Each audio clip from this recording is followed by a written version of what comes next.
Assalamualaikum warahmatullahi wabarakatuh. Waalaikumsalam warahmatullahi wabarakatuh. Alhamdulillahi rabbil alamin. Wa bihi nasta'inu ala umurid dunya waddin.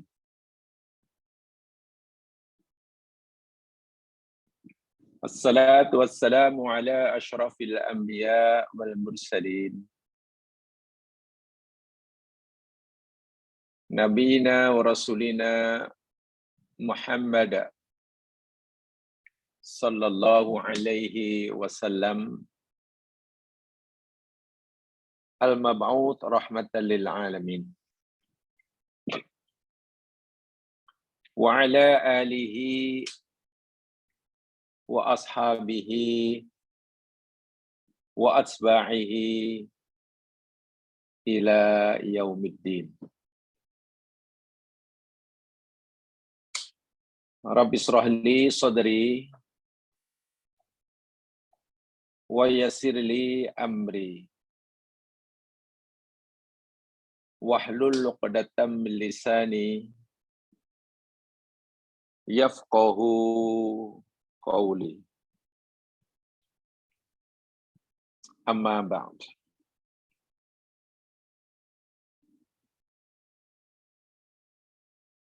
Ya Allah, ya Tuhan kami,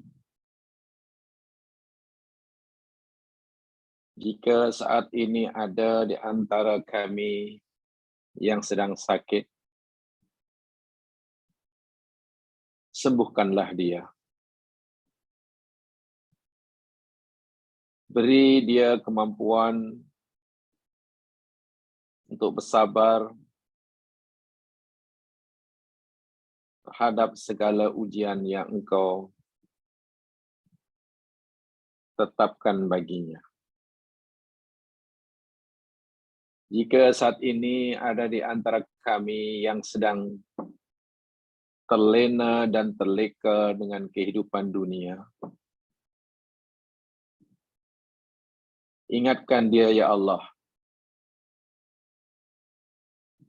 akan tujuan Engkau menghidupkannya. Jika saat ini ada di antara kami yang sedang tersesat jalan, tunjukkan dia ke jalan-Mu yang lurus. Jika ada di antara kita saat ini sedang menghadapi masalah dalam kehidupan, berikan dia jalan keluar dari segala masalahnya. Jika ada di antara kami saat ini yang sedang mengalami kesusahan, berilah dia kesenangan dan kebahagiaan.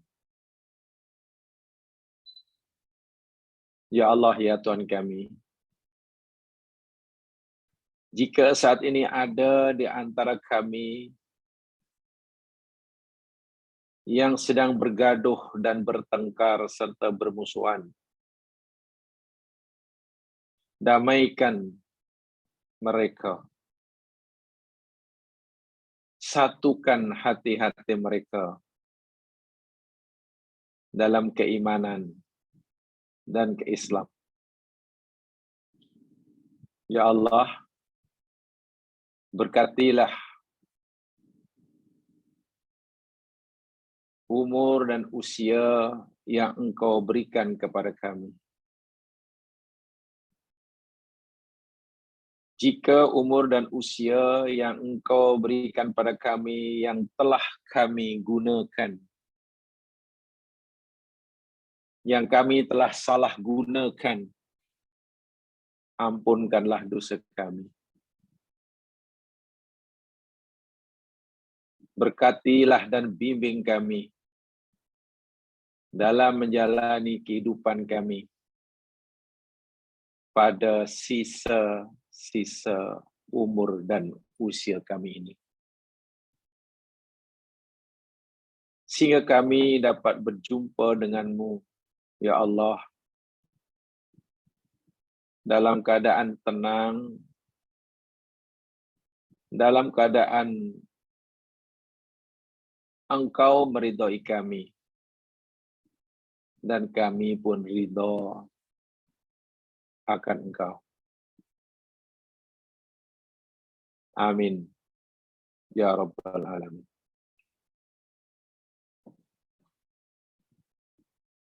Jamaah yang dirahmati Allah sekalian, insya-Allah kita akan teruskan siri kajian kita di bawah tajuk Al-Firaru Minallahi wa Ilaih. Al-Firaru Minallahi wa Ilaih. Lari, melarikan diri kepada Allah, melarikan diri daripada Allah. Kita telah sampai pada hari ini kajian kita pada paragraf yang berikutnya. Coba lihat paragraf berikutnya yang kita akan beri daripada itu yang saya tulis dengan dakwat merah tuh. Warna merah, mimmal firaru wa ila ainal firaru wa kaifa yakunul firaru. Itu yang kita tidak pelajari. Mimmal firar, dari apakah kita hendak melarikan diri? Wa ila ainal firar, dan hendak kemana kita melarikan diri? Wa kaifa yakunul firar, dan bagaimana cara kita hendak melarikan diri. Ini yang hendak kita bicarakan. Saya bacakan dahulu ringkasannya. Bagi baris mungkin yang tidak boleh baca. Innal firara ya'ni al-hurubu. Innal firara ya'ni al-hurubu. Sesungguhnya yang dimaksudkan al-firar yakni al-hurub. Hurub yakni melarikan diri dari sesuatu menuju sesuatu yang lain. Itu maknanya. Melarikan diri atau menjauhkan diri daripada sesuatu agar dapat dekat kepada yang lain. Wala yakunul firaru illa min syai'in mukhifin. Wala yakunul firaru, dan tidak berlakulah dan tidak terjadi firar, dan tidak terjadi al-firar illa min syai'in mukhifin, kecuali daripada sesuatu yang ditakuti. Betul ya? Tidak berlaku firar. Orang tidak akan melarikan diri kecuali daripada sesuatu yang ditakuti. Mur'ibin, yang ditakuti. Yafirru minhul faru, seseorang akan melarikan diri daripadanya ila makanin amnin, menuju tempat yang aman, wasalamin, dan selamat, yastajiru bihi, yang dia akan berlindung. atau mencari perlindungan dengannya. Ini kesimpulannya. Mudah sekali. Firar yakni menjauhkan diri dari sesuatu untuk membolehkan dirinya dekat dengan sesuatu yang lain. Dan firar tidak akan berlaku kecuali daripada sesuatu yang menakutkan dirinya. Sebab itu seorang yang far itu benar orang yang melarikan diri, isim fa'il. Seseorang yang melarikan diri, pasti ia melarikan diri pada tempat yang aman, kepada tempat yang selamat, yang dia ingin mencari perlindungan dengannya. Seperti mana saya contohkan tempoh hari, ini bahasa mudah. Bila seorang anak katakanlah terpisah dari ibunya, di keramaian ke, di supermarket ke, lalu jumpa orang yang tidak dikenali, budak itu takut. Menangis ketakutan. Lalu melarikan diri budak ini daripada orang yang ditakuti itu. Yang menyebabkan ia melarikan diri karena takut kepada orang itu. Kemana lari budak itu? Ingin mencari keselamatan, rasa selamat, rasa aman. Kepada siapa? Mencari ibunya. Melarikan diri dari orang yang ditakuti kepada ibunya. Yang dia yakini ibunya itu tempat untuk dia dapat rasa aman, rasa selamat. Nah, perbuatan si budak itulah namanya firar. Tetapi kajian kita ini bukan itu. Itu adat. Kajian kita kaitannya dengan al-firar ilallah. Kalau itu maksudnya yakni kita melarikan diri daripada sesuatu yang kita takuti yang ada di sisi Allah kepada sesuatu yang tempat yang aman, kita akan mendapatkan keamanan, keselamatan untuk kita berlindung dengannya. Yang ada juga di sisi Allah. Minggu lepas kita telah sampaikan Allah Subhanahu wa taala ini di sisi Allah itu ada dua perkara. Ada dua perkara. Satu, sesuatu yang menakutkan, membuat kita takut.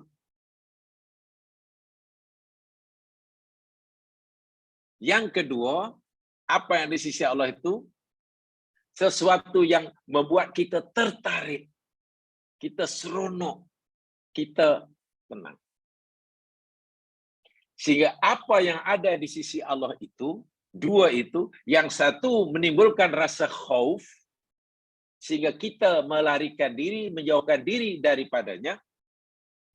Sementara yang satu lagi, yaitu menimbulkan roja, harapan, mahabbah, sehingga kita lari mendekatinya.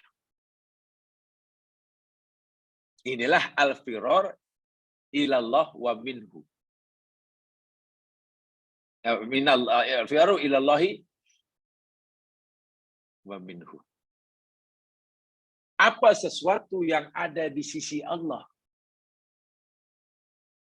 yang menimbulkan rasa takut pada diri kita, sehingga kita tergerak hati untuk menjauhkannya, melarikan azabnya.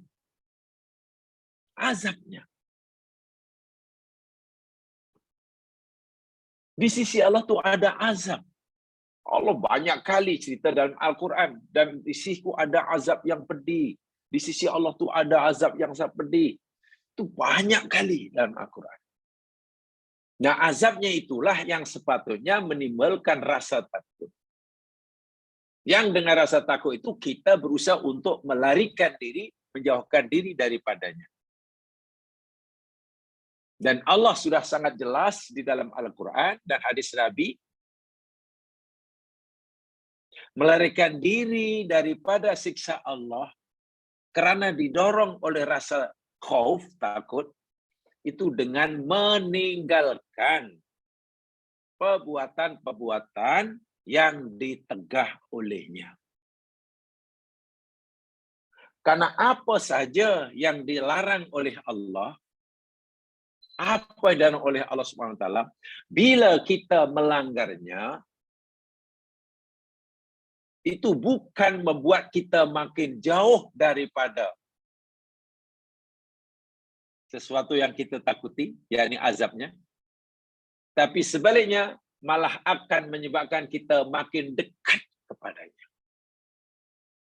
Inilah yang saya kata itu hari, orang yang sudah punya rasa takut kepada neraka, alhamdulillah. Tetapi setakat mempunyai rasa takut pada neraka, belum merupakan jaminan orang itu selamat daripada neraka. Begitu maksudnya. Seseorang tidak akan selamat daripada neraka hanya karena dia takut masuk neraka. Kalau seseorang itu boleh terselamat daripada neraka, daripada azab Allah, hanya cukup dengan ada rasa takut masuk neraka, tak nak masuk neraka, ya semua orang pasti masuk surga lah. Rasa takut itu perbuatan hati. Perlu diwujudkan dalam perbuatan yang nyata. Bila kita takut kepada harimau, apakah dengan rasa takut itu akan membuat kita selamat daripada dibahangnya? Tidak. Tidak. Yang boleh menyelamatkan kita daripada dibahang harimau, yakni karena ada rasa takut yang rasa itu membuat kita lari begitu pantas, lari cepat menjauhinya. Itu yang boleh menyelamatkan. Ke tempat yang lebih aman. Yang kita yakini harimau tak sampai tempat itu. Jadi yang boleh menyelamatkan kita dari api neraka itu, ada rasa takut, dan rasa takut itu diterjemahkan dengan cara meninggalkan segala yang ditegah. Ini bermakna, jika orang itu mendakwa takut pada neraka, takut azab Allah, tapi masih banyak larangan Allah yang dilanggar, itu bukan takut yang jujur. Itu belum firar minallah. Belum. Katanya takut, kenapa tak lari? Sebab itu, tanda kejujuran, khauf yang ada pada diri seseorang mukmin terhadap azab Allah, itu dapat dibuktikan melalui perbuatannya, tindakannya. Adakah dia berusaha bersungguh-sungguh untuk mengelak daripada melanggar larangan Allah, atau tak kisah? Paham ya? Dan itu yang dinilai oleh Allah. Itu yang Allah suruh firru, lari kamu daripada takut di situ.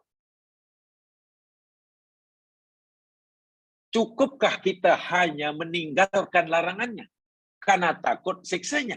Belum cukup. Karena kita mesti lari ke tempat yang aman. Ke tempat yang aman. Kalau orang hanya lari daripada benda yang ditakuti, tapi tidak mencari tempat yang aman untuk berlindung, ya pasti ketakutan tak akan hilanglah. Melarikan diri pada harimau, tapi tidak coba mencari tempat yang selamat. Yang dia yakin harimau tak sampai tempat itu. Orang itu hidupnya akan penuh dengan rasa takut. Dan pasti akan putus asa.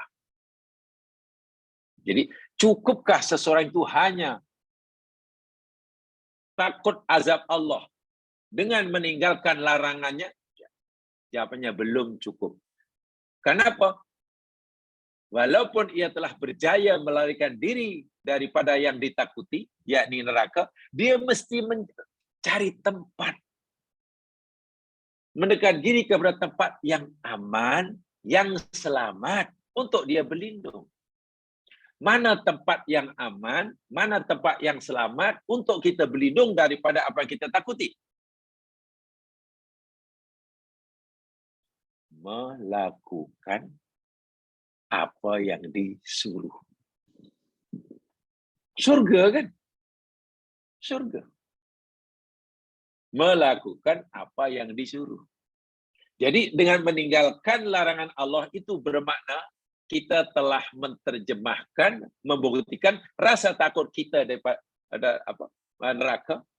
Meninggalkan larangan Allah, bermakna kita telah membuktikan yang kita takut kepada neraka.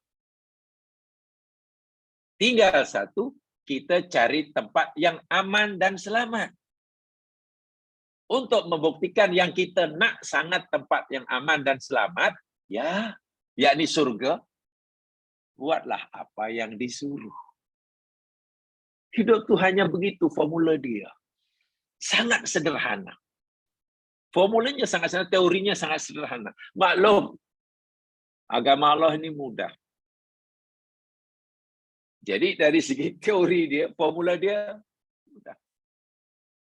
Hanya seberapa bersungguh-sungguhnya seseorang itu melarikan diri daripada azab Allah. Seberapa kuat orang itu lari mendekat diri kepada surga Allah. Ini ada kaitannya. Ada kaitannya. Semakin kuat, semakin meningkat rasa takut seseorang itu terhadap neraka, siksa Allah, dibuktikan dengan istiqomah meninggalkan larangannya, maknanya semakin kuatlah harapannya ke dalam surga. Bila rasa takut ini makin kuat, maka meninggalkan larangan Allah pasti semakin istiqomah. Pasti. Sebaliknya, jika meninggalkan larangan Allah ini tidak istiqomah, ya kadang tidak, kadang masih belum. Ya, mana rasa takutnya kepada azab Allah belum kuat. Belum kuat. Inilah yang saya masukkan. Khauf dan roja. Melarikan diri dari siksa Allah. Dan lari kepada berkira Allah. Itu dia punya moto penggerak dia. Ada dalam hati. Yang menggerakkan kita ni semua ada dalam hati. Sebab itu yang kita bicarakan ni masalah hati. Masalah hati. Hari kan sudah saya contohkan ya. Orang lain dari kebaikan mungkin takut melihat tindakan langkah yang diambil oleh orang itu. Saya pernah cerita dulu kan tempoh hari. Bila berlaku katalah depan mata, katalah waktu kita dah hidup, melihat ahli sihir Firaun yang diancam oleh Firaun untuk dikerat-kerat tangan dan kakinya. Maknanya dibunuh dengan cara yang menyakitkan. Ia diberi pilihan, mau hidup atau mau mati dengan cara yang menyakitkan. Dia milih mati. Tengok.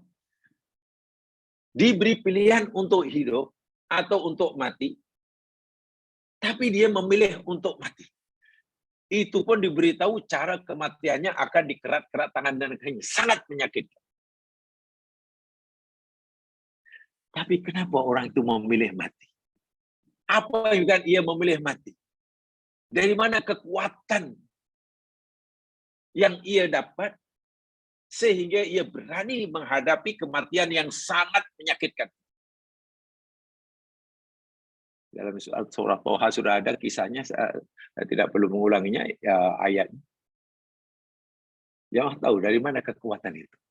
Kekuatan itu yakni keberanian dia begitu kuat menghadapi kematian, melawan Firaun walau tidak dikerat tangan kakinya sekalipun, karena kekuatan rasa takut. Rasa takutnya kepada neraka itu, itulah yang memberikan dia kekuatan menghadapi kematian dengan cara yang luar biasa. Setelah ia berjaya melarikan diri daripada yang ditakuti neraka, dia ada harapan. Harapannya masukkan liyaghfira lana khotoyana. Fir'aun, kalau kau nak bunuh aku dengan cara kejam pun sila. Sila, aku tak takut. Takutku hanya pada neraka. Kalau aku tidak berani menghadapi kamu, melawan kamu, kalau aku takut engkau bunuh dengan cara yang kejam, maknanya aku tidak takut kepada azab Allah karena dosaku banyak. Jika dengan terbunuhnya diriku dengan cara engkau kerat-kerat membolehkan dosaku kepada Allah terampun sehingga aku jauh daripada neraka dan aku masuk surga, no problem. Sila. Faqdi ma anta qad. Laksanakan sajalah, lakukan sajalah apa yang kau nak buat. Masya Allah. Itulah kedahsyatan, kekuatan, energi, takut, dan rojak. Energi itu ada dalam diri kita. Setiap manusia diberi kemampuan oleh Allah, potensi untuk itu. Tinggal kita mampu atau belum mampu menjananya. Kalau kita sudah mampu menjana kekuatan tersebut, luar biasa. Ya, mungkin dari mata kasar, kenapalah orang rela mati macam tu, masih muda. Lagi pula Fir'aun nak jadikan kerabat dia, senang lenang. Dia pilih mati, apa yang dia cari? Kita mungkin tidak mampu memahaminya. Karena ini kaitannya bukan hanya pemahaman, kaitannya dengan rasa. Orang itu sudah merasakan. Aku dalam diriku ini penuh dengan rasa ketakutanku kepada azab Allah. Karena dosaku sangat banyak. Itu membuat aku berani menghadapi apa saja. Yang penting aku berjaya menjauhkan diriku daripada azab Allah. Untuk pergi, untuk melarikan diri ke tempat yang aman dan selamat. Tempat aman dan selamat itu yakni surga. So, faham ya? Itulah. Saya ulangi, ini masalah dalam hati. Bukan luaran, bukan. Kalau saya tengok luaran, jamaah sekalian, saya akan beri satu contoh. Pada zaman Nabi SAW, di Madinah, ada orang munafik. Dan munafik di Madinah ini, Allahu Akbar. Ya. Sifat kemunafikannya bukan biasa-biasa. Sifat kemunafikan orang Madinah waktu itu sudah sangat luar biasa. Licik sungguh. Sehingga Nabi pun tak dapat mengenali mereka yang mereka itu orang munafik. Karena penampilan mereka yang dizahirkan oleh mereka, perbuatan mereka luar biasa solehnya. Ibadahnya mantap. Wow. Amal baiknya mantap. Sanggup mereka berderma dengan wang sendiri untuk membina masjid. Bayangkan. Hatta Nabi pun tak kenal. Ini mereka ini munafik. Ya tentu Nabi banggalah punya umat macam itu. Wah, bagus umatku. Perintah Allah dibuat, lalu tinggal. Sanggup buat masjid dengan wang sendiri. Lebih cantik daripada masjid yang aku buat. Tentulah. Kalau lihat dari masjid mata kasar, hebat ini orang. Tapi apakah kebaikan luaran seperti itu mencerminkan hakikat yang sebenarnya? Rupanya tidak.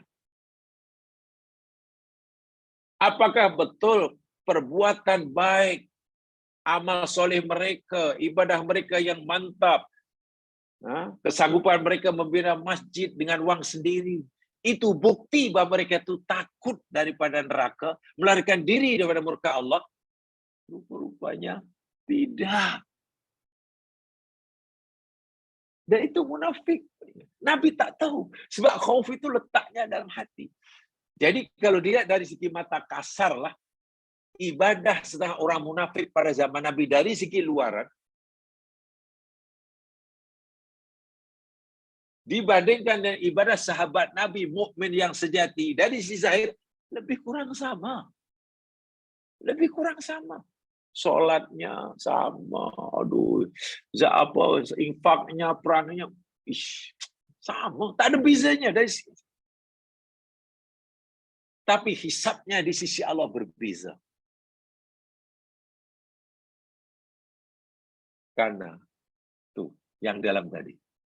Sahabat buat yang disuruh bersedekah walaupun mungkin tidak seberapa, hanya ikut kemampuan, itu karena didorong, digerakkan oleh khauf min adzabillah. Ingin melarikan diri daripada azab Allah. Sehingga berusaha bersungguh-sungguh, ya buat yang disuruh, tinggal yang ditegak. Sementara munafik, tak ada rasa takut itu. Dia hanya penuh pura-pura. Yang masih lain? Tolong buka Al-Quran, surah At-Taubah. Surah At-Taubah. Surah yang ke-9. Ayat 101.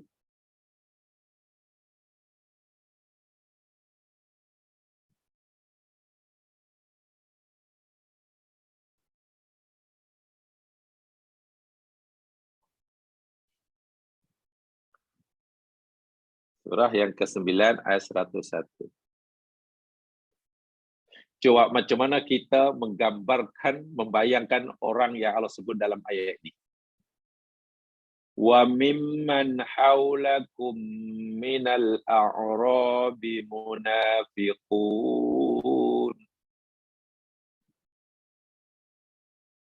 Dan daripada sebagian orang-orang yang di sekeliling kamu daripada Arab Badui, wahai Muhammad, wahai orang Islam, mereka itu munafiqun. Tengok. Jadi ada orang-orang munafik yang hidup di sekeliling kamu itu daripada kalangan Arab Badui. Betul, Arab Badui ada yang mukmin, yang mukhlis. Tapi kata Allah, ada mereka itu yang munafik, pura-pura ya mukmin. Wa min ahlil Madinah, dan juga ada orang munafik di kalangan penduduk Madinah. Masya Allah. Di kalangan Arab Badui yang jauh di pedalaman, ada mukmin yang baik, ada munafik, mukmin yang tak baik, pura-pura. Dari segi perbuatan zahir sama ya. Demikian juga di kalangan penduduk Madinah nih, orang bandar nih. Ada yang mukmin sejati, ada yang munafik. Dari segi zahirnya sama ya, sama-sama solat, sama-sama buat yang disuruh, tinggal yang ditegak. Bahkan, tengok. Bahkan di kalangan munafik daripada kalangan mereka, termasuk orang Madinah, maradu alan nifaq. Mereka itu bersangatan dalam kemunafikannya. Bukan sikit-sikit punya munafik, bersangatan, maradu. Mana sudah nifaq tingkat tinggi lah. Tahap tinggi. Sehingga la ta'lamuhum. Engkau pun tak kenal mereka, ya Muhammad. Engkau tak ketahui mereka. Allah sendiri kata, wahai Muhammad, di kalangan kamu, sekeliling kamu itu ada orang munafik yang pandai sungguh menyembunyikan sifat nifaknya. Hingga kamu pun tak kenal mereka, tak tahu mereka. La ta'lamuhum. Kan macam mana kita nak kata orang itu munafik? Solatnya rajin, puasanya rajin, majlis Nabi hadir, berperang, ikut, suruh infak hartanya, buat, bahkan buat masjid. Macam mana nak kata munafik? Amalnya, semua soleh belaka. Engkau pun tak kenal mereka. Bahkan mereka yang munafik. Mereka lakukan itu tak ada rasa, bukan didorong oleh rasa khauf terhadap azabku, dan bukan digerakkan oleh rojak terhadap surgaku. Mana al-firar ilallah wa minhu tak ada. Kalau mereka tinggal laranganku pun bukan karena ingin menjauhkan diri pada azabku. Kalau mereka buat aku suruh pun bukan karena ingin dekat kepada aku. Firar ilallah tak ada, firar minallah pun tak ada. Tapi kamu hanya melihat zahirnya, wahai Muhammad. Kamu tak kenal, mereka tak tahu. Tanda itu tak salah.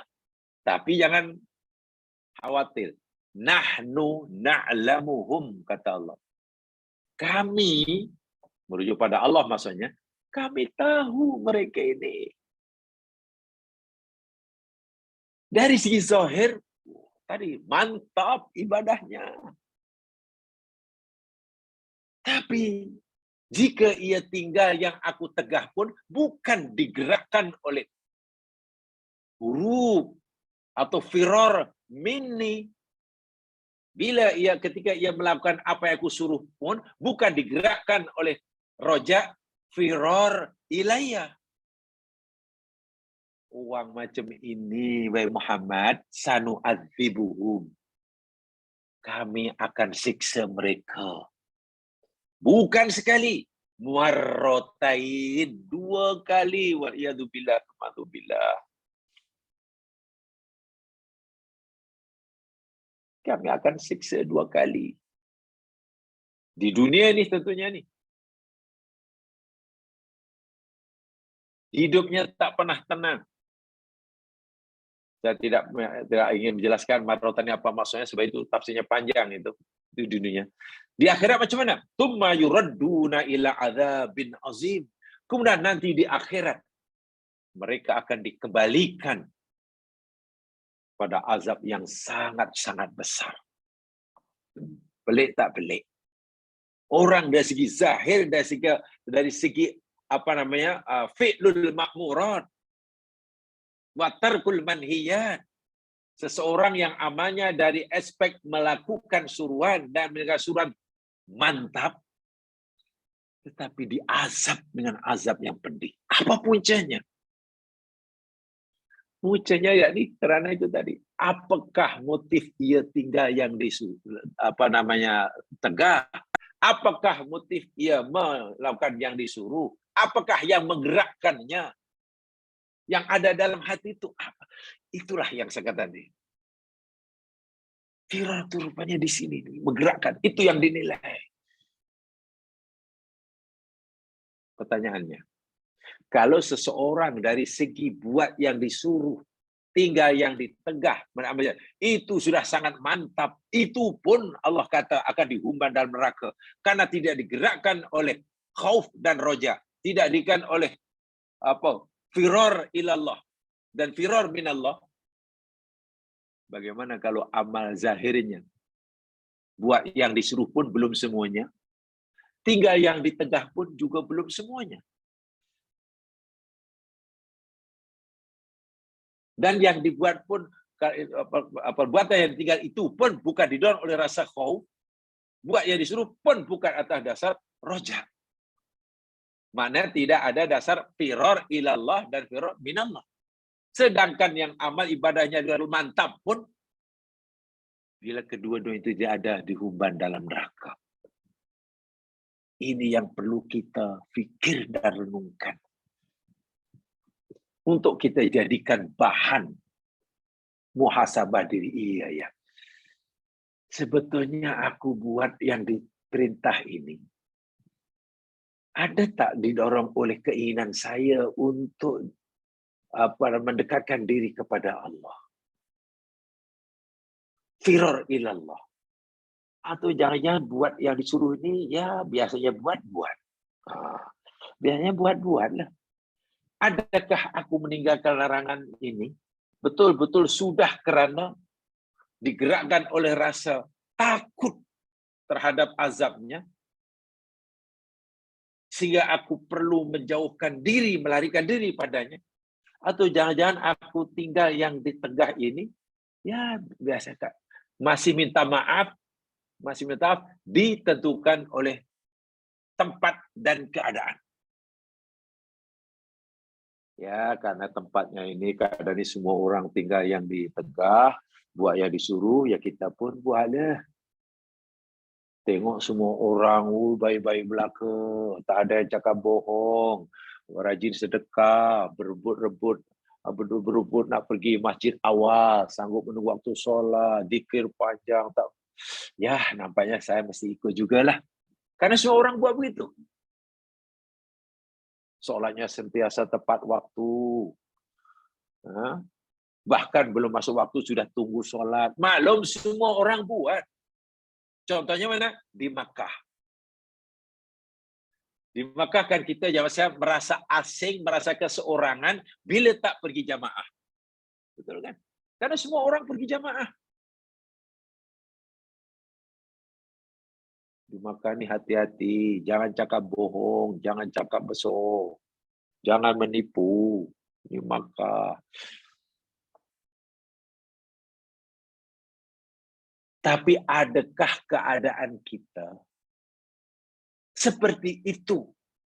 Semangat kita untuk buat yang disuruh, semangat kita untuk tinggal yang di tengah, seperti itu, seperti semasa kita masih di Makkah pakai ihram.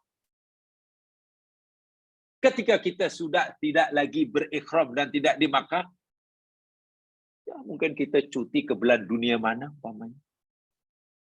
Ya.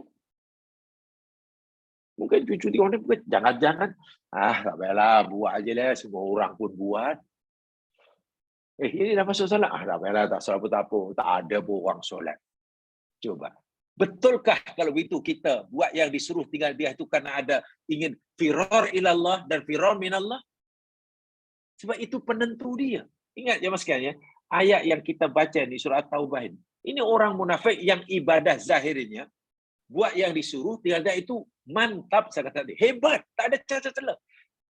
Dari mana kita tahu tak ada cacat celah dan mantap? Allah bagi tahu kita, Nabi pun tak kenal mereka. Tengok. Bahasa mudahnya lah, Nabi pun fikir, Nabi pun yakin ini sahabatnya yang sejati. Sehingga Allah kata, Muhammad, engkau tak kenal mereka, Muhammad, engkau tak tahu, tapi aku tahu. Orang ini orang munafik, Muhammad. Aku akan siksa 2 kali di dunia dan nanti di akhirat aku masukkan dalam neraka yang sangat dahsyat.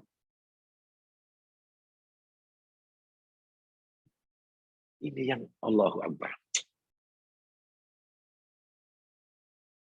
Mungkin bahasa agak keras ya mas kan ya. Ini diksi yang agak keras. Saya kata agak keras karena dahulu semasa Ustaz mengajar pun bagainya seperti itu.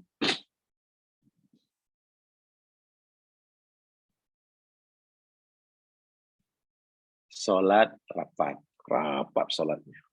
Sofnya rapat. Lurus.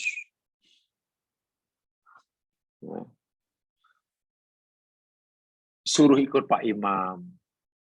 Imam berdiri, imam rukuk, iktidal, sujud. Tak boleh mendahului. Bacaannya sama. Semua makmum bacaannya sama, gerakannya sama. Tak berani nak berbeza dengan makmum sebelah. Tak berani. Kena sama. Sebelah baca Fatihah, dia pun baca Fatihah. Sebelah rukuk. Sama betul. Kita betul-betul lihat, Masya Allah, indahnya lah orang Islam beramal. Semuanya rukun, semua damai, duduknya rapat. Merasa bersalah bila safnya tak rapat. Bayangkan. Merasa bersalah bila safnya tak lurus, tak rapat. Walaupun orang sebelah itu orang yang tidak dikenalinya. Kawan sebelah kanan kiri itu mungkin tidak tahu dia backgroundnya mana, status sosialnya macam mana, tingkat ekonominya macam mana, pendidikan macam mana. Sudah rapat-rapatlah. Sedikit pun tak ada rasa segan duduk di saf kedua karena lambat tiba. Di belakang saf pertama, walaupun yang duduk saf pertama mungkin orang dianggap lebih rendah dari status sosialnya, kurang berpelajaran, datang ke masjid pun jalan kaki, sedangkan dia datang ke masjid mungkin bawa kendaraan yang besar, naik bas mungkin, besar. Datang masjid mungkin pakai helikopter, ya duduk belakang lah. Di belakang makmum yang depan itu, yakni Allah, orang susah dan duduk. Sikit pun tak ada rasa saudara.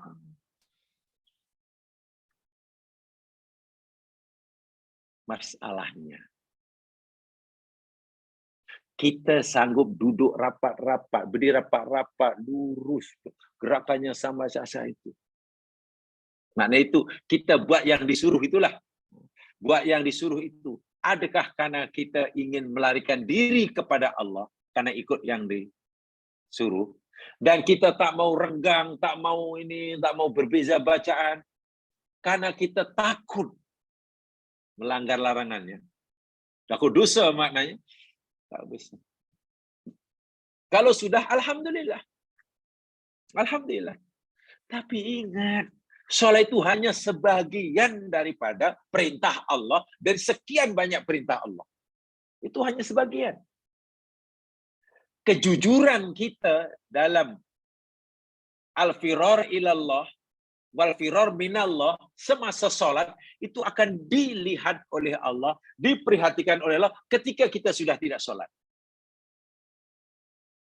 Oke, masa solat, wah betul-betul hambaku ni lari kepada aku dan melarikan diri daripada aku.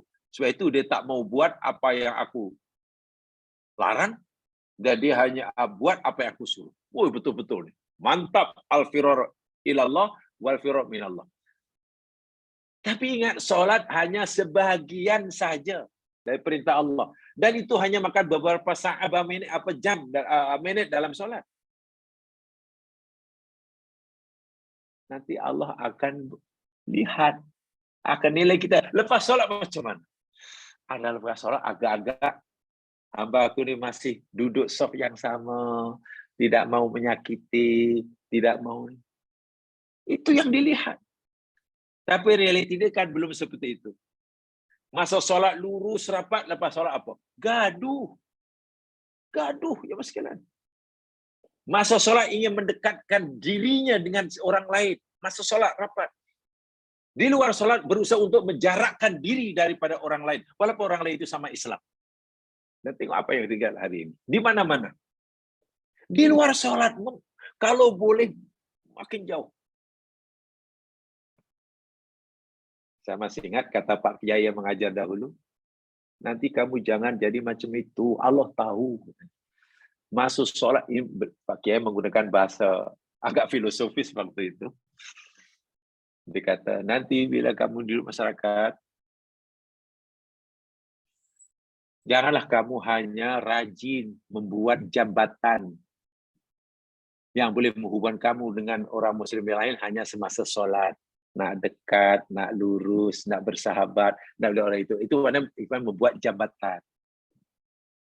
Tapi bila kamu di luar solat, sudah hidup dalam masyarakat, bermacam-macam profesi kamu, bermasalah kepentingan hidup kamu, lalu kamu bongkar, kamu bakar jambatan itu, kamu ubah menjadi berusaha berlomba-lomba meninggikan dan menebalkan dinding rumah kamu. Waktu itu ya kurang paham lah karena pakai menggunakan bahasa tinggi sekali. Maksudnya apa? Semasa solat kita berusaha membuat jambatan supaya kita ini berhubung, bersahabat dengan. Tapi di luar solat kita berusaha meninggikan dan menebalkan dinding rumah. Seorang nafsi-nafsi. Waduh. Bahasa agamanya, masalah solat kita seakan amalan kita itu ingin menjalin silaturahim, seerat-eratnya. Saya tak kisah siapa yang ada di sebelah kanan kita, tak kira saya jadi imam kita. Satu padu. Tapi di luar solat berusaha untuk putus silaturahim. cerca mencerca, caci mencaci, maki lagi. Bila dah hayalah solat, datang lagi. Coba.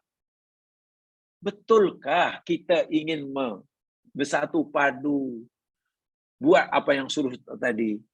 Betul-betul karena kita ingin firor ilallah, atas dasar roja kepada jannah, dan kita tidak buat apa yang Allah larang dalam solat tadi, karena kita takut daripada neraka dan ingin melarikan diri daripada al-firor minhu, atau jangan-jangan bukan itu motifnya. Jika itu bukan motifnya, motifnya bukan itu ya, karena kembali pada surah Taubah ayat 111, ayat 10 ini, ayat 101. Orang yang sudah begitu mantap ibadahnya, yang Nabi pun yakin itu sahabat setianya, tapi rupa-rupanya diazab 2 kali. Tengok betapa pentingnya apa yang ada dalam diri. Sebab firor ilallah itu motifnya ya, Mas, yang dinilai motifnya itu. Niatnya. Faktor penggeraknya. Apa yang menggerakkan hatinya untuk tidak buat larangan Allah, untuk buat apa yang disuruh oleh Allah. Itu hendaklah dijaga betul itu. Minta maaf ya, Mas, kalau tidak ada faktor penggeraknya, minta maaf. Ya, makna minta maaf kita macam robot lah. Dan robot itu tidak ada penilaian. Robot nak buat apapun kan tidak ada niat. Tak ada faktor. Bahkan yang telah diprogramkan tak ada siapa. Sehingga robot ini buat baik pun tak perlu dipuji. Dan bila buat salah pun dia tidak berhak untuk dihukum. Namanya robot. Itu diingatkan banyak kali di dalam Al-Quran. Hadis yang dianggap nilainya 1/3 agama. Ada satu hadis yang dinilai oleh ulama salaf nilainya 1/3 agama Islam. Wanted. Apa dia? Innamal a'malu binniyat wa innamal likulli imri'in ma nawa. Man kana hijratu ila dunya ila Allahi wa rasuli fa hijratu ila Allahi wa rasuli. Man kana hijratu ila dunya yusibu berarti yang juga fa hijratu ila ma hajara ilai. Itu hadis yang sangat populer kan? Sehingga amal itu bergantung pada niatnya. Seorang akan mendapatkan itu dinilai oleh ulama hadis, nilai hadis itu 1/3 agama. Bayangkan. Di mana letaknya? Dalam hati. Dalam hati. So paham ya, Mas sekalian? Itu mimal firor. Baik. Paragraf berikutnya.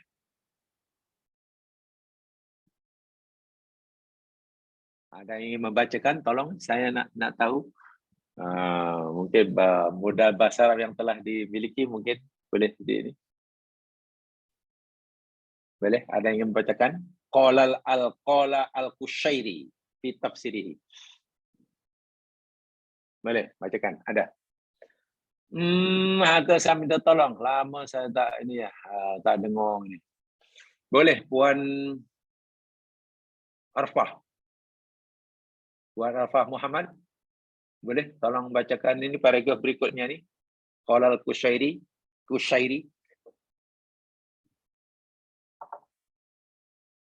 Ada depan laptop ke tidak ni?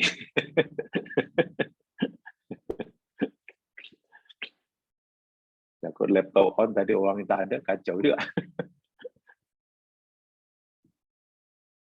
Boleh, Puan Afah?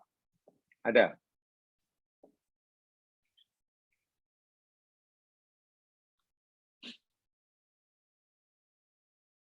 Atau siapa saja yang nak try? Salah tak berdosa? Okey, saya beri jaminan, salah tak berdosa. Salah baca maksud saya.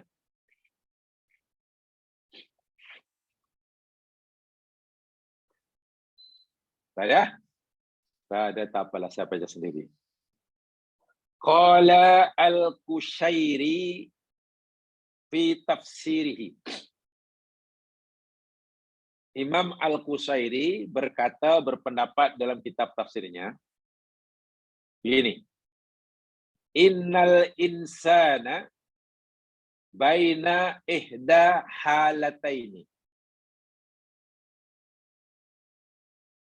Innal insana, sesungguhnya manusia itu, baina ihdal halataini, berada di antara salah satu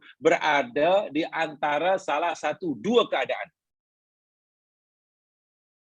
Ada dua keadaan, dua suasana, dua kondisi. Dua condition manusia, A dan B. Dan manusia ini berada di antara dua itu. Boleh jadi ke A, boleh jadi ke B. Itulah maksudnya. Apa dua halah? Apa dua keadaan itu?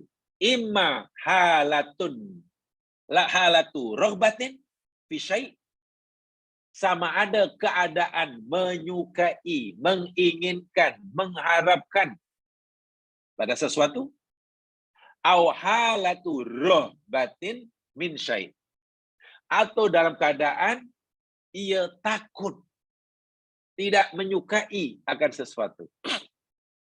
Kita kan ada nih. Dalam hidup ni kita sentiasa berada dalam ni, di antara dua keadaan ni. Kalau lihat benda, kita ni semua berada dengan suka dan tak suka. Nak dan tak nak. Buat dan tak nak buat. Nak ambil tindakan terus ke depan atau nak ambil keputusan undur ke belakang. Itu dia. Nak beli ke tak nak beli? Nak kedekati ke bila nampak benda? Saya nak mendekati dia ke atau saya nak menjauhi dia? Kita sentiasa dalam keadaan itu. Bila kita tidak menyukai benda itu, takut benda itu, ya tentulah kita akan menjauhkannya. Menjauhinya. Bila kita menyukai benda itu, tentu kita akan berusaha mendekatinya. Kata Imam Qusairi. Dan ini kaitannya tafsir yang berkaitan dengan makna ayat ini ya. Au hala rojain, au hala khaufin. Halu bukan hala. Au halu rojain, au halu khaufin. Atau dalam keadaan mengharapkan sesuatu, atau dalam keadaan takut akan sesuatu. Au halu jalbi naf'in, atau dalam keadaan ia ingin mendapatkan manfaat, au daf'u durrin, atau dalam keadaan ingin menolak madarat. Itu pasti. Kita tidak mungkin dalam hidup ini hanya berada dalam satu keadaan. Tidak mungkin. Suka semua benda. Suka semua perbuatan. Nak semua benda. Tak mungkin. Atau kita hidup ini tak suka segala sesuatu. Tak suka semua keadaan. Benci segala-galanya. Takut semuanya. Tak mungkin. Tak mungkin kita hidup ini hanya takut pada semuanya. Atau suka mengharap semuanya. Tidak mungkin. Mesti kadang-kadang pada benda ini takut, yang ini suka, ini. Nah, fal insanu adatan, manusia itu kebiasaannya ma yakunu baina ahadi halataini. Biasanya yakni berada di antara salah satu dua keadaan tersebut. Mimma dzakara Qusairi. Sebagaimana yang disebut Imam Al-Qusairi. Wa alaihi ayyumayyiza wa yakhtara. Maka kewajiban atas orang ini membezakan. Ayyumayyiz itu membezakan, wa yakhtar dan memilih. Kita mesti bezakan. Ini benda ini sebenarnya apa ya? Boleh mendatangkan manfaat atau boleh mendatangkan madarat. Itu maksudnya membezakan tu. Tengok perbuatan, benda ini boleh mendatangkan madarat atau mendatangkan manfaat ya.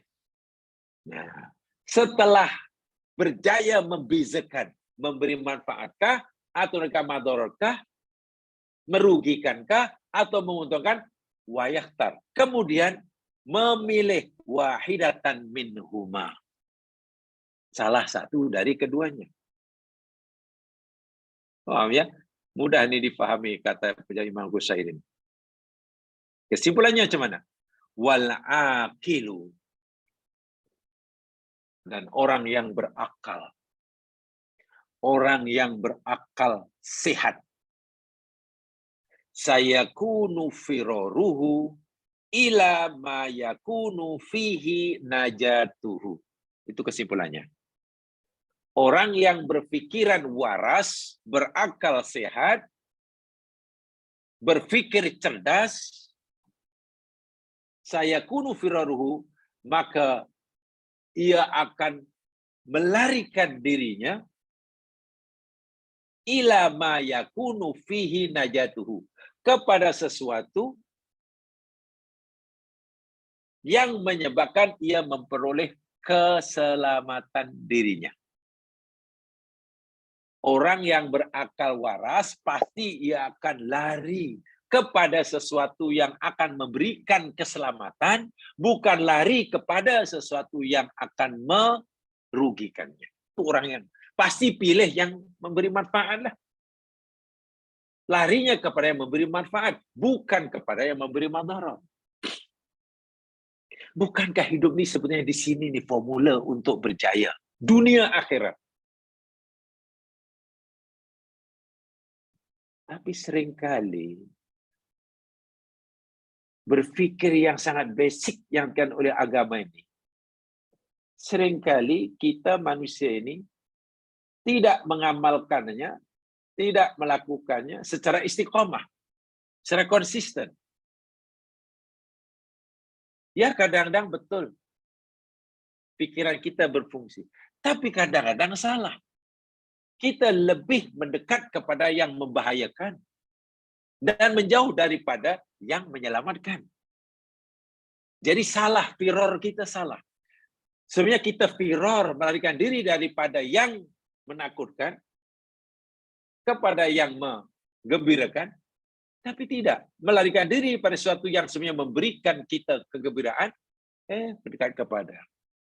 Ya, karena nafsu itulah. Jadi, kadang-kadang belum istiqomah.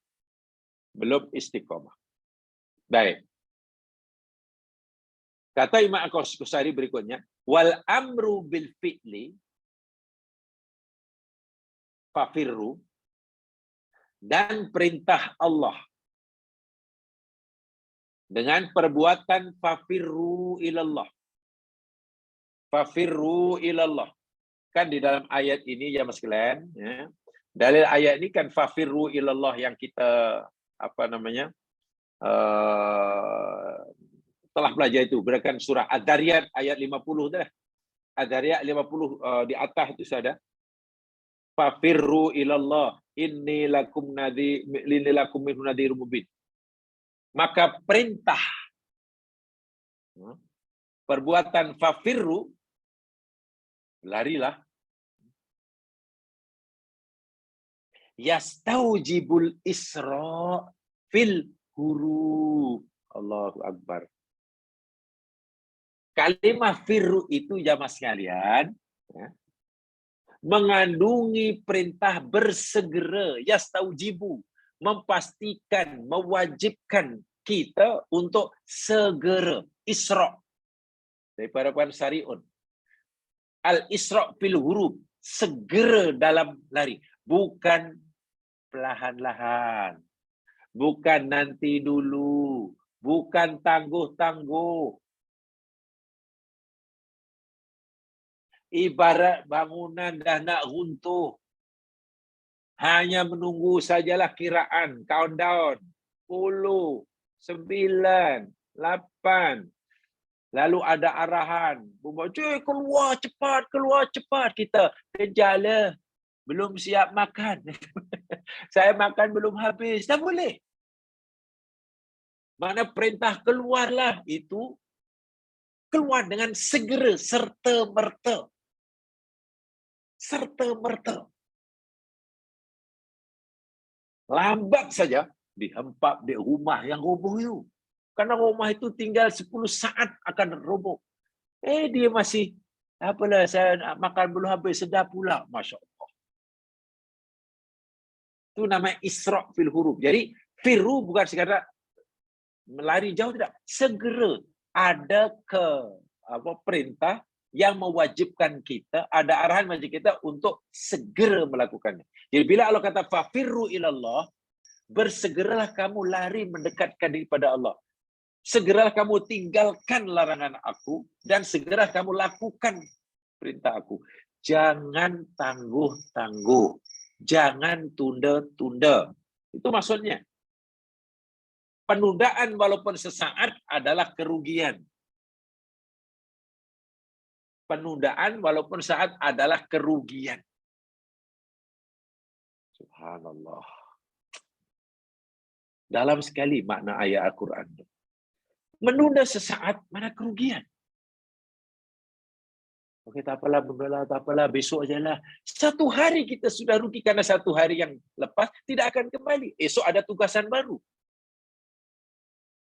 Suatu perintah yang kita lakukan, yang mesti dilakukan dengan segera, bila kita menundanya dalam melaksanakannya, walaupun kita lakukan juga, itu adalah kerugian. Bahkan kita masih dianggap bersalah. Saya kasih contoh. Di dalam, ini pernah ya saya sampai tapi di malam nih ya, kalau saya malam mungkin ya ada ramai jamaah yang dulu ikut di Jumat malam, kita bicara tentang taubat dulu ya. Salah satu perintah yang Allah suruh kita segerakan, tak boleh tangguh-tangguh, yakni perintah taubat. Ada dalam surah Ali Imran. Hari ini kita buat dosa, hari ini kita disuruh bertaubat. Dalam hadis diberi malaikat, bila ada seorang hamba buat maksiat, Allah perintahkan malaikat untuk menahan catatannya saatan. Mana jangan terus ditulis, dibagi masa lah, dibagi tempoh saatan. Tak tahu saatan itu mana 1 saat ke 1 jam, tapi yang pasti ada. Bila tempoh yang Allah berikan itu tidak digunakan untuk bertaubat, malaikat catat 1. Allah suruh catat 1 kesalahan. Kejahatan itu 1. Dan bila sudah tercatat, ya orang itu kena bertaubat lah. Nanti bertaubat. Jika Allah ampunkan, ampunkan. Bila tidak, tidaklah. Kemudian dalam hadis Nabi, ini pernah saya jelaskan dulu, tapi pada Jumat malam ya, mungkin ada yang masih ingat. Dalam hadis sahih, Allah mengulurkan tangannya malam hari, kedua tangannya malam hari, kerana hendak menerima taubat hambanya yang melakukan dosa di siang hari. Dan Allah mengulurkan kedua tangannya di siang hari bagi menerima taubat hambanya yang melakukan dosa malam hari. Jadi pada hadis itu, ulama hadis memahami, maknanya saatan, waktu yang Allah peruntukkan untuk hamba bila melakukan dosa sebelum dicatat itu, yakni selama 12 jam. 12 jam. Bila siang berdosa, maksimum malam hari. Paling lama malam hari mesti sudah bertaubat. Kalau hingga malam hari, hingga besok belum taubat, sudah dicatat oleh malaikat. Begitulah maksudnya. Tapi kalau dia bertaubat, tak ada rekod dia. Rekod tak ada. Dan Allah akan ampunkan. Ya, Allah akan ampunkan. Sebab belum ada rekod. Dan buku itu tak ada. Itu mana segera. Sekarang, katalah orang buat dosa. Bulan ini. Jadi tahu itu dosa. Tapi tidak segera bertaubat. Tunda. Walaupun bulan depan atau tahun depan dia bertaubat, katalah. Bertaubat pada dosa-dosa. Dan katalah Allah ampunkan juga dosanya. Dosa yang pernah dibuat tahun lepas, Allah ampunkan.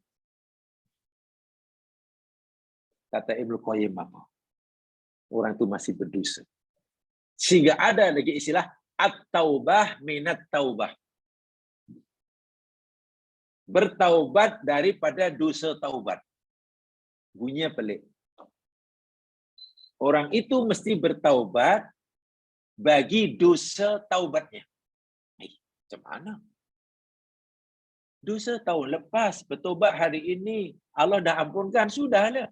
Ada lagi dosa kamu. Dosanya apa? Menangguhkan taubat itu adalah dosa. Yang diampun Allah dosa yang kita buat tahun lepas. Karena kita dah bersungguh-sungguh, taubatan dosa. Tapi penangguhan kita, perbuatan kita menangguhkan taubat hingga tahun ini, itu adalah dosa lain. Dan kita mesti bertaubat. Sudah double. Sebab itu bila Allah kata, taubatlah dengan segera, taubat dengan segera. Firru ilallah itu segera. Tak boleh tangguh-tangguh. Makna bila tangguh-tangguh, walaupun kita telah berjaya melaksanakannya, kita masih punya kesalahan. Dan Allah sebenarnya tidak mahu hambanya ini, tanpa dia sedari, menimbun, menambahkan kesalahan.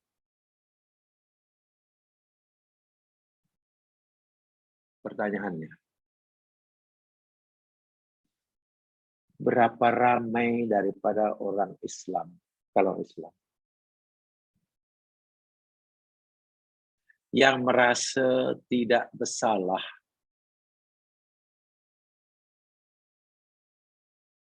kerana menangguh-nangguhkan melakukan suruhan.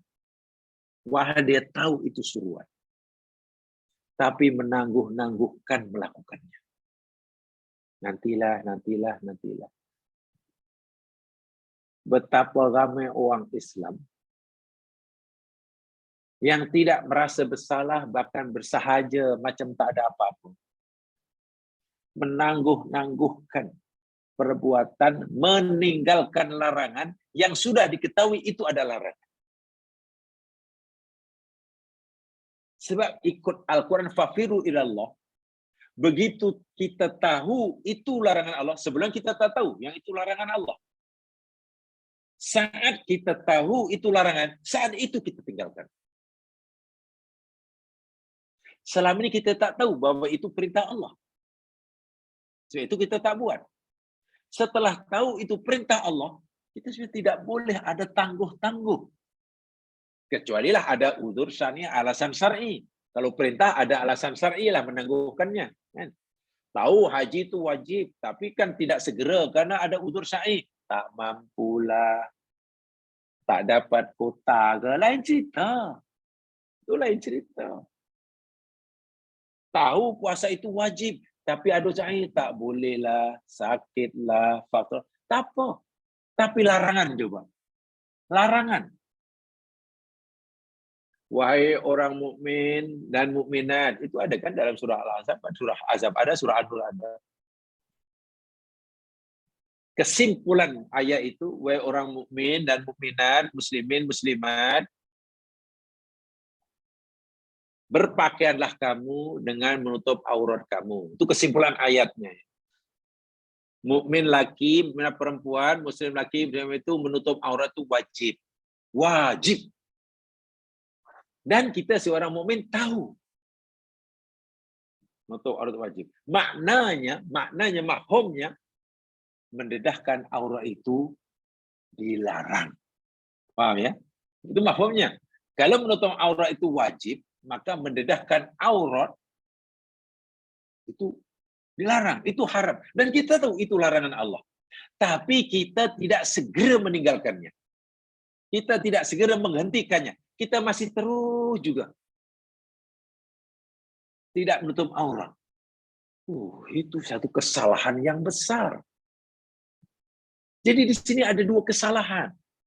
Kesalahan pertama, kita tidak menutup aurat. Mendedahkan aurat, itu dosa. Itu dosa pertama. Kesalahan kedua, kita menangguhkan. Tunda, meninggalkan perbuatan dedah aurat. Itu dosa lagi sebab perintahnya firru. Firru itu bermakna isra. Coba. Artinya hidup ini sebenarnya kena Ya, kena teliti, itu maksud saya jemaah sekalian. Dalam hidup kita mesti teliti, kita mesti sedar. Caknalah kata orang. Sentiasa.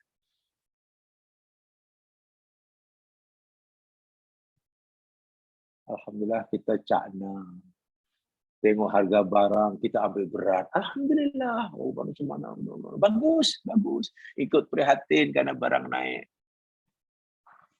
Ada yang minat cakna tentang politik. Ya sila. Oh, macam mana? Silakan. Ada orang ambil berat sangat ikut perbincangan setiap saat karena apa? Karena apa namanya ni, pandemik. COVID-19. Alhamdulillah semua cara ialah macam mana kita ambil langkah ni ada mana. Alhamdulillah. Semua merasa terlibat, semua merasa wajib melibatkan diri bersama-sama dalam menyelesaikan masalah ini, masalah harga barang, masalah kecelakaan politik, masalah kebunuhan, masalah penyakit. Alhamdulillah, itu bagus. Walaupun sebetulnya bila kita tak ikut campur tangan pun, dah ada yang menangani. COVID-19 ini kan sudah yang menangani. Akhirnya kalau kita campur tangan pun mungkin tidak, ya kurang membantu mereka masalah, apalagi kita bukan pakarnya. Tapi kita ikut. Tak apalah, tak salah pun. Tapi kenapa ya? Kenapa bila dalam masalah macam ni kita macam kurang prihatin? Iya ya, saya tahu ini semuanya salah. Tapi kenapa saya tidak segera meninggalkannya? Tidak meninggalkan benda yang salah itu dosa. Dan menangguh-nangguhkan perbuatannya untuk meninggalkan segera, itu pun lagi dosa yang satu. Sebab perintahnya firru. Firru, ingat. Firru maknanya bukan hanya larilah kamu, jauhlah kamu. Tapi ada yastaujibul isra' fil huruf. Ini kata Imam Qusairi dan kita setuju. Yastaujib itu mewajibkan kita untuk isra'. Al-isra' itu mana melakukan dengan serta-merta, segera, tak ada tangguh-tangguh, tak ada tunda-tunda. Kenapa? Fal fi'lu, karena fi'il firor, firu, karena fi'il fafiru itu yadullu ala annal khatara syadidun. Allahu Akbar. Perintah firru itu, fi'il itu menunjukkan bahwasanya bahaya yang akan menimpa kita jika kita tidak segera melarikan diri menjauh daripadanya, syadidun, sangat dahsyat.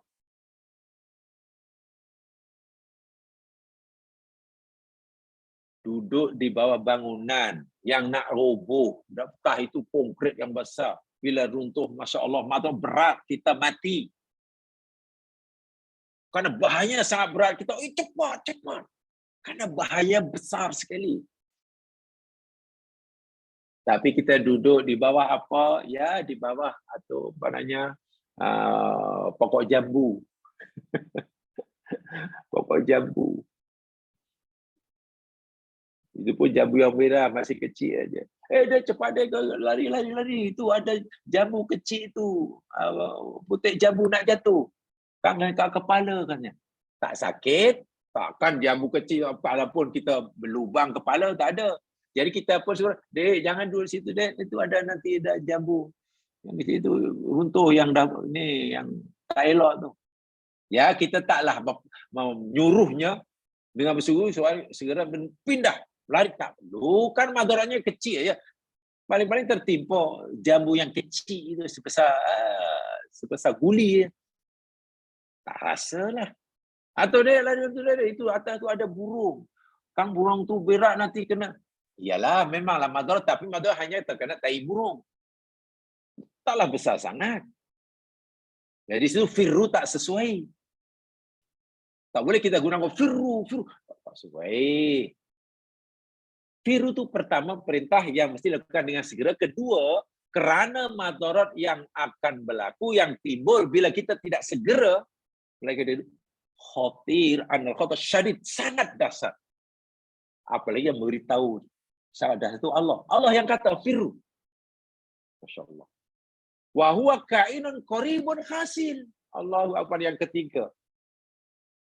Dan madarat yang besar, yang dahsyat itu, yang Allah suruh kita segera meninggalkannya itu, kainun qaribun hasilun. Ia sudah hampir, sudah dekat nak berlaku. Sudah hampir kejadiannya. Sehingga kita tak punya masa yang cukup untuk berlengah-lengah. Bal inna hadzal khatar yatlubuna wa yulahikuna. Bahkan madarat yang dahsyat yang akan menimpa itu akan sentiasa mencari kita, menimpa kita. Fala majala, maka tak ada lagi ruang, tak ada lagi peluang, tak ada alasan litabatu'i, untuk berlambat-lambat. Batik itu kan lambat. Untuk berleka-leka, untuk berlengah-lengah, untuk tak apalah, relax lah, relax bro. Tak ada alasan untuk itu. Wa illa, kalau tidak, kalau kita tidak mengambil dengan segera melakukannya, sedangkan maut itu sangat dahsyat dan ia sudah hampir, sudah dekat nak terjadi, dan ia akan sentiasa mencari kita, kita masih duduk di situ, masih banyak alasan. Kanal halak, pasti terjadilah, berlakulah kebinasaan menimpa kita. Subhanallah. Fal'atfu bil fa'i, adapun huruf ataf dengan fa, ya mas sekalian, coba lihat ayatnya ya, ayat surah Ad-Dariyah ayat 50 tu. Surah Ad-Dariyah ayat 50 kan dimulakan dengan fa, fafiru kan? Fa itu. Adapun huruf fa dalam fafiru dalam ayatnya Ad-Dariyah 50 diatafkan huruf fa, zada, itu bukan hanya sekadar huruf fa yang artinya maka, tapi huruf fa atau huruf fa itu zada akan menambahkan lagi fi syiddatil khatar, untuk menambahkan penjelasan tentang kedahsyatan musibah tersebut. Musibah yang menimpa itu sangat dahsyat. Untuk menambahkan penjelasan tentang kedahsyatannya ditambah huruf fa. Itu dalam ilmu bahasa ya. Ya agak dalam sedikit penjelasan. Ini ilmu balaghah sebenarnya. Dahlah bahaya itu sangat dahsyat. Untuk menambahkan penjelasan tentang kedahsyatannya ditambah dengan fa. Jadi susah diterjemahkan dalam bahasa Melayu. Terjemahan bukan hanya maka larilah kamu, bukan.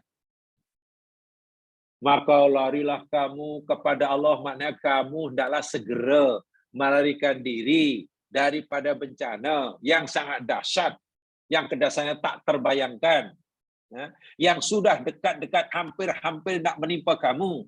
Bila kamu berleka-leka, pasti kamu akan binasa. Itulah maksudnya. Mimma yastad'is sur'ah fil huruf. Yang kesemua itu, yang fa itu, lagi-lagi yastad'is sur'ah. Menghendaki kita sur'ah, segera. Tidak boleh berleka-leka, tidak boleh berlambat-lambat. Fil huruf, dalam melarikan diri. Penjelasan Imam Qushairi memang agak dalam ya mas kalian. Agak dalam. Beliau tidak menjelaskannya hanya dasar hukum hakam, tapi lebih kepada hati. Kepada hati. Jadi kesimpulannya, hidup kita sebagai manusia, sebagai orang Islam ini, sentiasa berada di antara dua keadaan. Melihat sesuatu, pasti kita disuruh pilih antara dua. Satu antara dua. Bila-bila kita suka, tak suka. Manfaat, madarat. Memberi kebaikan, memberikan keburukan. Mesti didekati, mesti dijauhi. Kan begitu kan? Pertama kita kena kenal. Tahu betul. Oh, itu manfaat atau tidak, manfaat tidak. Elok dia. Tindakan kita itu nak mendekati atau nak jauh. Kemudian kita disuruh memilih. tindakan apa yang bijak untuk kita ambil. Orang yang bijak, jadi pasti akan mengambil tindakan yang tepat. Oh, kalau benda itu baik, kita dekati. Kalau tak baik, kita lari. Itu baik, kita sukai. Begitu. Jangan menyukai benda yang madarat dan jangan membenci benda yang manfaat. Kemudian fafirru dijelaskan. Farro yafir itu memberikan makna segera. Kita tak boleh lengah-lengah. Kenapa mesti segera? Karena benda madarat yang diingatkan oleh Allah untuk kita mengelak itu madarat yang sangat besar. Dahsyat, syadid. Dan ia sudah hampir-hampir berlaku menimpa kita. Yang akan mengejar kita, menimpa kita. Sehingga tak ada alasan bagi kita untuk berlambat-lambat, berlengah-lengah. Berlengah-lengah. Jika tidak, habislah kita. Ditambah lagi kedahsyatan madarat tadi, kedahsyatan madarat yang dahsyat ini ditambah dengan fa. Fa depan itu zada, ziyadah fi bayanil khatar, fi syiddatil khatar. Bermakna lagi sekali perintah segera dan cepat melarikan diri mendekat Allah, menjauh daripada kemurkaannya. Segera mengambil sikap meninggalkan yang ditegah untuk dapat segera melakukan yang disuruh. Itu adalah perbuatan yang subhanallah. Tidak ada pilihan bagi kita. Itulah. Perbuatan yang kita tidak ada pilihan jika kita ingin selamat. Lainlah kalau orang itu mungkin ya pilih jalan lain yang tak selamat, wallahu alam, waliyadzubillah. Cuma so, boleh difahami ya mas sekalian ya. Ini ulasan Imam Al-Qushairi. Ya, yang sekalian saya sampaikan, Al-Qushairi ini dalam tasnya lebih banyak mentafsir ayat ini daripada aspek kerohanian. Betul. Ibnu Katsir, seorang mufasir juga, itu lebih daripada hukum hakam. Kalau kita nak baca tafsir yang lain, hukum hakam, hukum ini halal haram, dan berdasarkan ada hadis-hadis Nabi, itu baca Ibnu Katsir. Tapi tidak semua mufasir ini punya kecenderungan dengan ayat Quran yang sama. Ya mungkin backgroundnya berbeza-beza. Yaitu alangkah beruntungnya kita hidup sekarang, di depan kita ini banyak kitab tafsir yang boleh kita rujuk. Bukan hanya satu. Jadi kalau kita buka rujuknya ini, karena tajuk yang kita bicarakan lebih kepada masalah hati, ingat ya, masalah hati, maka saya kutip tafsir daripada Imam Al-Qushairi. Sebab kalau dalam tafsir yang lain bukan salah, tafsir yang lain bukan salah, tetapi mereka misalnya dari aspek yang lain. So Al-Quran ini, mufasir ini punya kecenderungan masing-masing. Dia melihat dari aspek ini. Bagi mereka yang minat akidah, ayat Quran pasti ditafsirkan dari aspek akidahnya. Bagi yang minat syariah hukum hakam, itu dari aspek hukum hakamnya. Begitu seterusnya. Bagi aspek mereka yang melihat dari aspek ihsan, daripada segi hati, ya, dia kan daripada sudut qalbunnya, hati kerohaniannya. Dan itu, masya Allah, itu bagi kita satu, ya, kita punya perbendaraan, sumber rujukan yang luar biasa umat agama asal kita mau mengkajinya. Jadi jangan baca satu. Karena lagi sekali, kenapa saya pilih ini bukan saya? Karena tajuk yang kita beli kita tunggukan pada aspek rohani, aspek hati yang mungkin seringkali diambil. Jadi nanti jika jamaah telah mendengar tafsir ayat ini tidak seperti yang saya berikan ini, ya tidak mengapa, karena memang dilihat dari aspek mana. Jangan, lain dulu yang itu sampaikan tafsir macam ini ya tuh. Ya, jangan terkejut karena memang begitu, dilihat pada aspek yang mana, dari sudut mana ia mentafsirkannya. Di kalau mufasir pun tidak sama ya. Oke, yang sekalian, itu nampaknya yang sempat saya sampaikan. Mudah-mudahan memberi manfaat. Bisa menyampaikan. Alhamdulillah kalau dapat kongsi bersama. Yang benar daripada Allah jua, yang silap kelemahan saya sendiri. Tutup dengan bacaan Tahfiz Farah dan surah Wal-Asr. Subhanakallahumma wa bihamdika asyhadu alla ilaha illa anta astaghfiruka wa atubu ilaik. A'udzu minasyaitonir rajim. Wal 'ashr. Innal insana lafi khusr illa alladziina aamanu wa 'amilus shalihaat wa tawashaw bil haqq wa tawashaw bis sabr. Assalamualaikum. Waalaikumsalam warahmatullahi wabarakatuh. Terima kasih.